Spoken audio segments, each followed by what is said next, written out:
From sports to clubs to floats and to music, we have it all here. So don't go away on this edition of Wildcat News.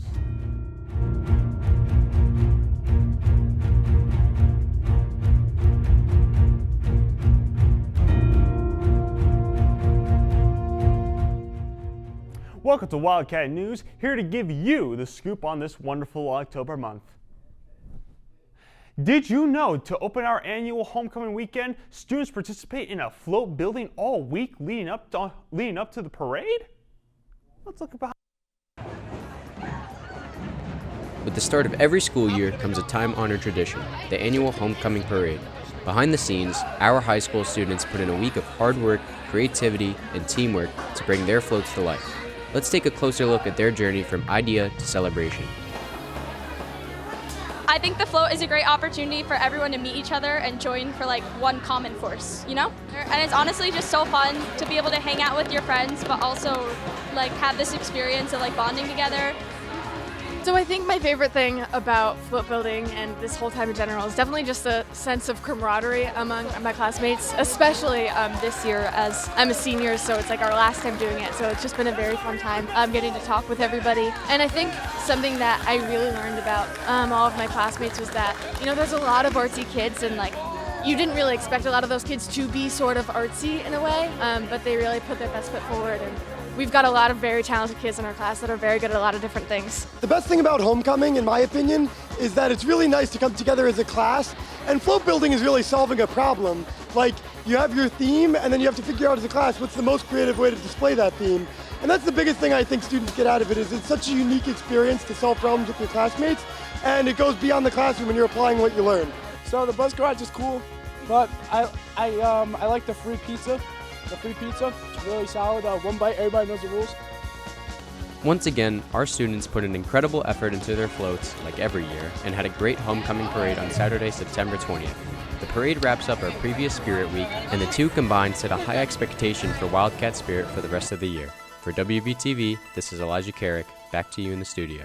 Once again, we had an incredible homecoming parade with floats that came out just awesome. Props to all who are in charge and create these wonderful floats. Now, as the school year starts, so do our school activities like sports, theaters, and so on. But most clubs seem similar, usually in school during our lunch or right after the day's end. But there's one club that has nothing like the other. While athletes, musicians, actors, and actresses are performing under the lights, Warwick Valley Television is in the shadows, doing a performance of their own. During sports games, concerts, and plays, Warwick Valley Television works diligently to record these events for students and parents and whoever else wants to see. They upload these videos on their YouTube channel. The club offers a taste of broadcast for anyone who's interested. Students will use the cameras and work the audio board to produce a show during these events.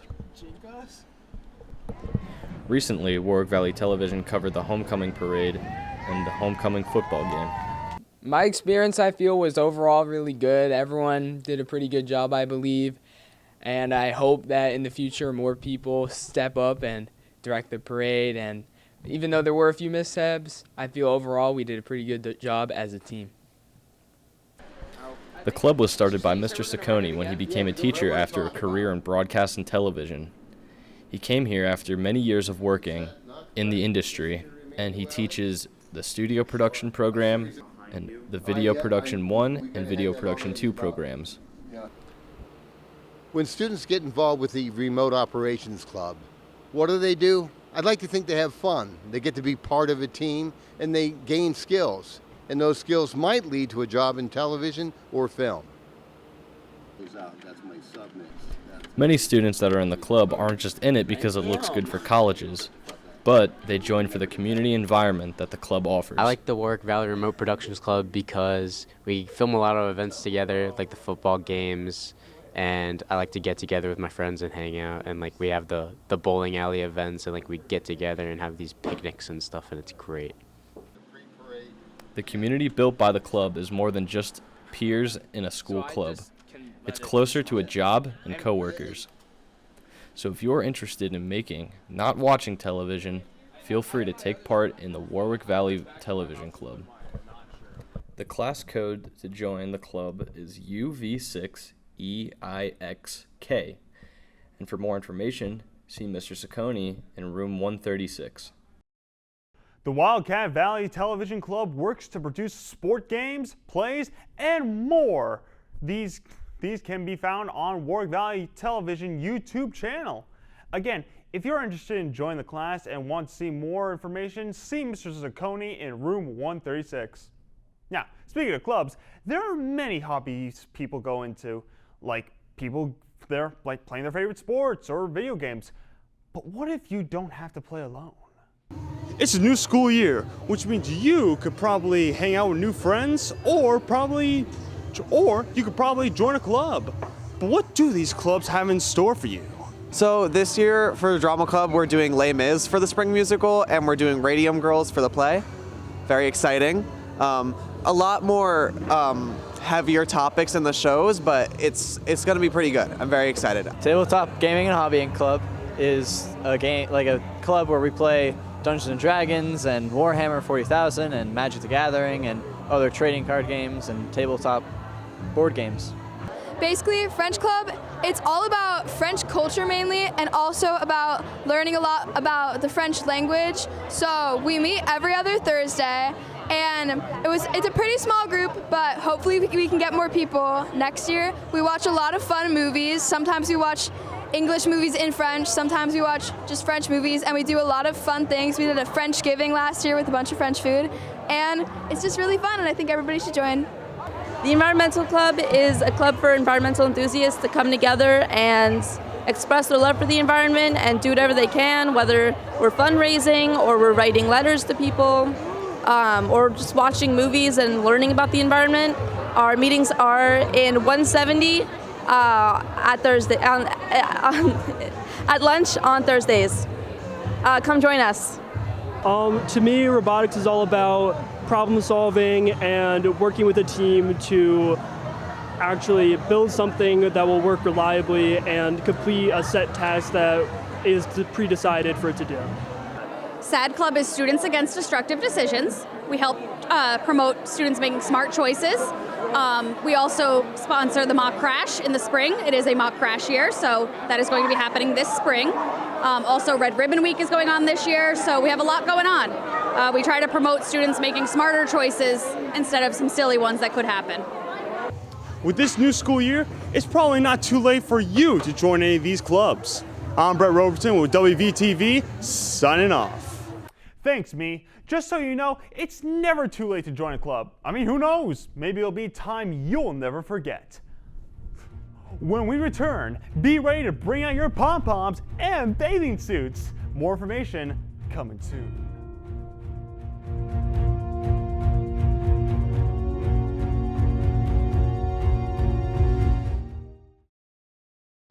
Roughing the passer calls in the NFL are out of control, and it needs to be discussed. Hi, my name is Landon Komorski, and I feel the need to address this to you all. Roughing the passer has become too catering to quarterbacks. The rule is described as any physical acts against a player who is in a passing posture which, in the game's official judgment, are unwarranted by the circumstances of the play and will be called as fouls. The NFL's league owners are the only ones who seem to enjoy the rule, as in 2023, they rejected a proposal to make roughing the passer reviewable. While many of these calls are important for protecting the quarterback, the league has seemingly been overprotecting quarterbacks. Flags are thrown when defensive linemen knock down quarterbacks as soon as the ball's out. This demoralizes defenses and keeps them on the field longer. NFL players conducted a poll where 19.2% of the players in the poll said they would like to see the rule change, which was the highest among all the penalties. Some players just argued for playing consistency, and one anonymous player just argued, hit the quarterbacks. Let's get the quarterbacks hit. We saw examples of weak roughing the passer calls in week 2 in both Panthers versus Cardinals and Cowboys versus Giants. At the end of the day, you win by scoring more points. And if the league keeps trying to keep the game in favor of offenses, we might as well just ban tackling, and we might as well just put on the flags.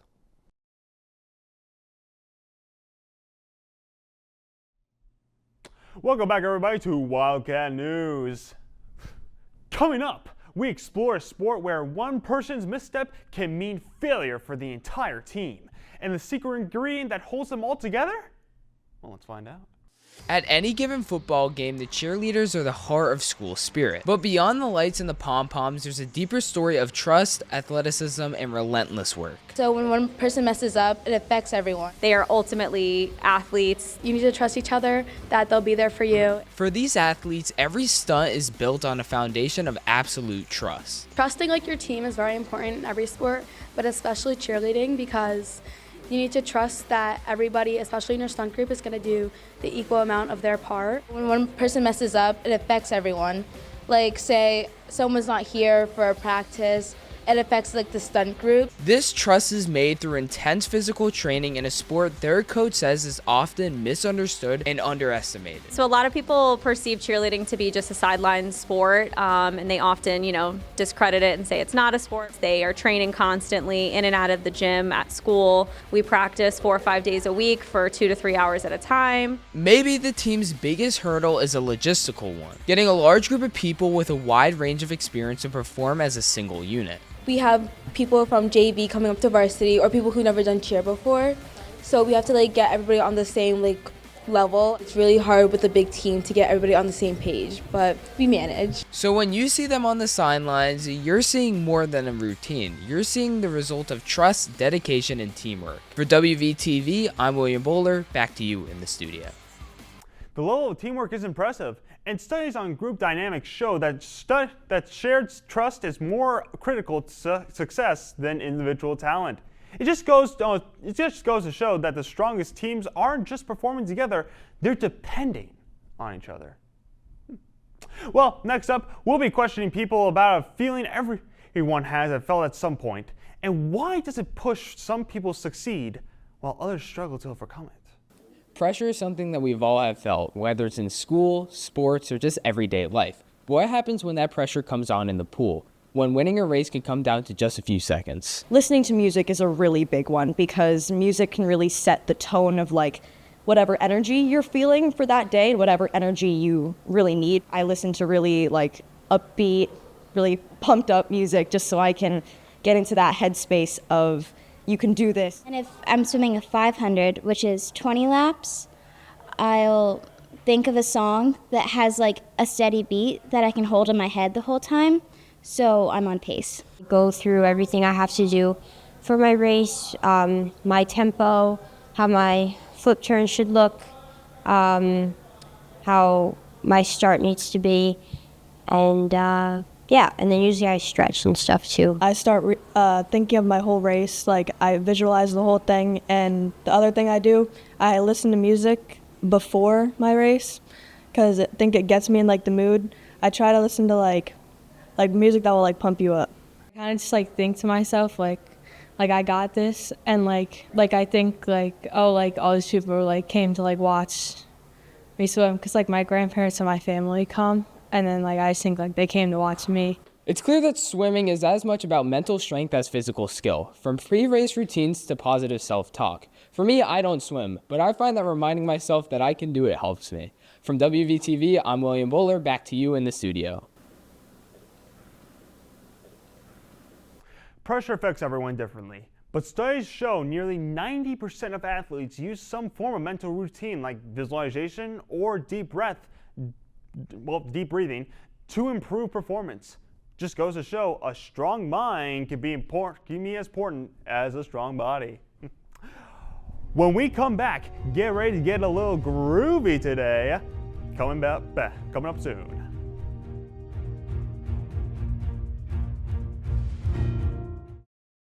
Have you ever plopped down on the couch on a brisk fall night, excited to watch your favorite NFL team play a football game on Sunday night primetime?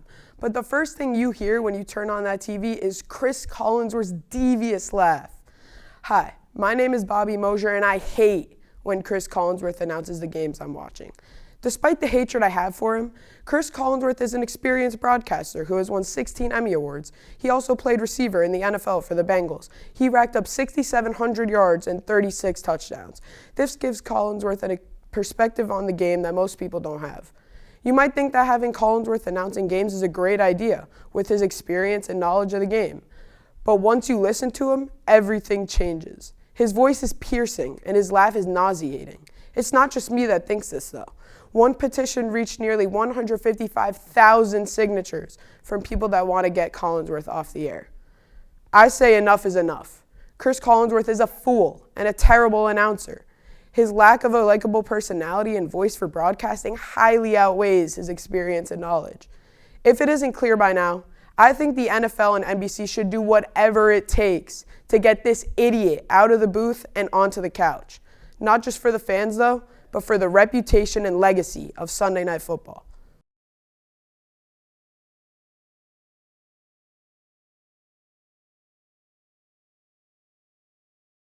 And welcome back to Wildcat News. When many people think of Christmas, they think of the joyous music. For some, they think of Bing Crosby. Let's see how this generation has shaking it up. Hi, this is Violet Tenorello.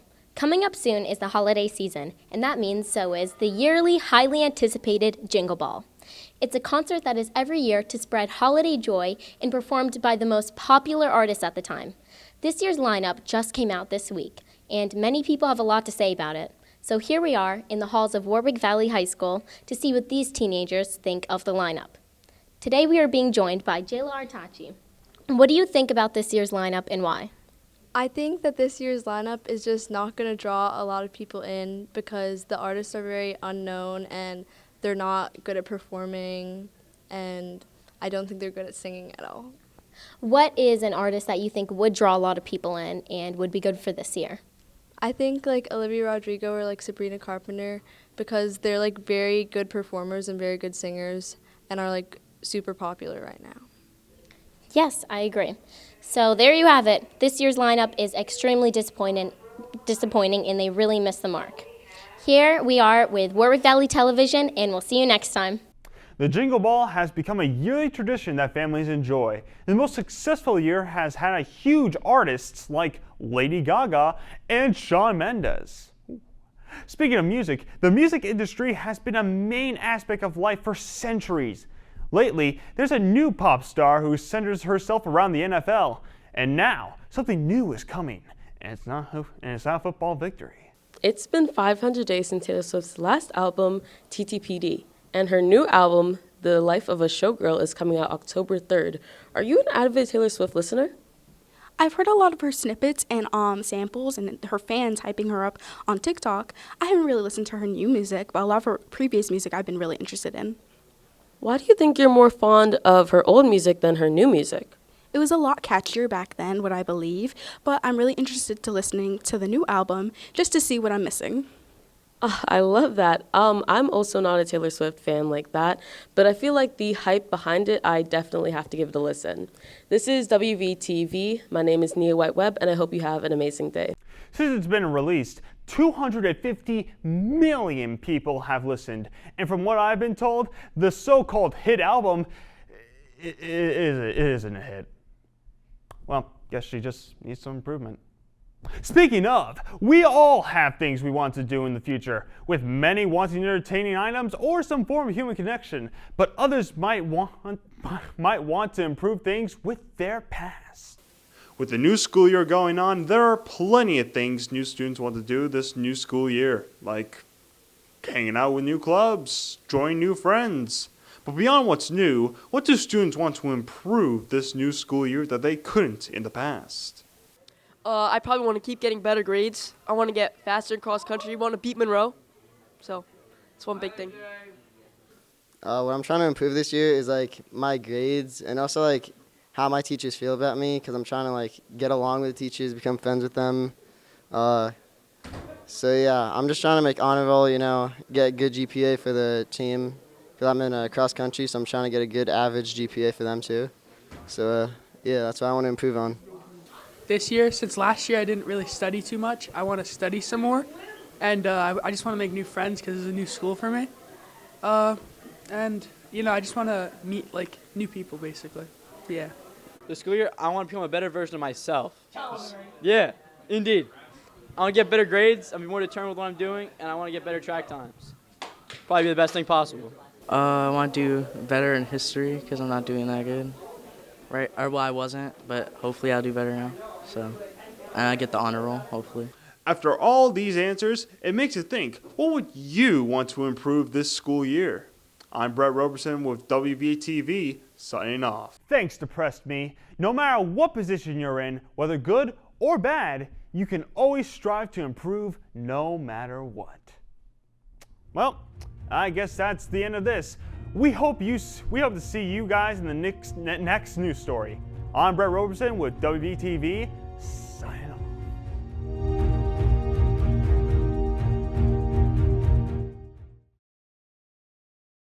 Imagine sitting at home and your TV turns on to your local WNBA team playing a game. You see these people doing crazy moves and you start to wonder, why don't these ladies get paid as much as the NBA players do? Well, my name is Anthony Spinelli, and I can surely tell you why WNBA players do not get paid as much as NBA players. Let me ask you this. How can you get paid more money if there isn't enough money to pay you? This is the problem the WNBA players face. The reason players are not getting paid enough is because they aren't bringing in enough money to give back to the players. The WNBA loses an average of $10 million a year because of lack of sponsorship, talent, and name value. Those are three big things. But why can't the NBA give the WNBA money? Trick question, the NBA already gives the WNBA money. The NBA subsides $15 million to the WNBA every year, but since they're losing out on $10 million a year, it's almost like they only get $5 million a year, and you can tell me whose fault that is. Next time you sit down on your couch and wonder why WNBA players don't get paid as much as NBA players, you can think about all the money that they lose every year. And in my opinion, the WNBA could consider shutdown since they are losing so much money and possibly could lose more money over the years.